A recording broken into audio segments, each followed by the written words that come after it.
एक गांव में एक रामलाल नाम का एक किसान अपनी पत्नी और 4 लड़कों के साथ रहता था। रामलाल खेतों में मेहनत करके अपने परिवार का पेट पालता था, लेकिन उसके चारों लड़के आलसी थे, जो गांव में वैसे ही इधर उधर घूमते रहते थे। एक दिन रामलाल ने अपनी पत्नी से कहा कि अभी तो मैं खेतों में काम कर रहा हूं, लेकिन मेरे बाद इन लड़कों का क्या होगा? इन्होंने तो कभी मेहनत भी नहीं करी, ये तो कभी खेत में भी नहीं गए। रामलाल की पत्नी ने कहा कि धीरे धीरे ये भी काम करने लगेंगे। समय बीतता गया और रामलाल के लड़के कोई काम नहीं करते थे। एक बार रामलाल बहुत बीमार पड़ गया। वह काफी दिनों तक बीमार ही रहा। उसने अपनी पत्नी को कहा कि वह चारों लड़कों को बुलाकर लाए। उसकी पत्नी चारों लड़कों को बुलाकर लाई। रामलाल ने कहा, लगता है कि अब मैं ज्यादा दिनों तक जिंदा नहीं रहूंगा। रामलाल को चिंता थी कि उसके जाने के बाद उसके बेटों का क्या होगा।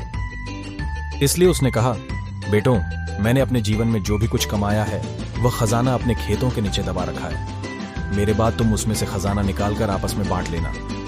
यह बात सुनकर चारों लड़के खुश हो गए। कुछ समय बाद रामलाल की मृत्यु हो गई। रामलाल की मृत्यु के कुछ दिनों बाद उसके लड़के खेत में दबा खजाना निकालने गए।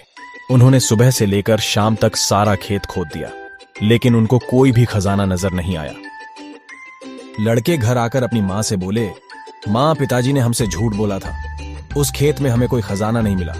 उसकी मां ने बताया कि तुम्हारे पिताजी ने जीवन में यही घर और खेत ही कमाया है, लेकिन अब तुमने खेत खोद ही दिया है तो उसमें बीज बो दो। इसके बाद लड़कों ने बीज बोए और मां के कहे अनुसार उसमें पानी देते गए। कुछ समय बाद फसल पककर तैयार हो गई, जिसको बेचकर लड़कों को अच्छा मुनाफा हुआ, जिसे लेकर वह अपनी मां के पास पहुंचे।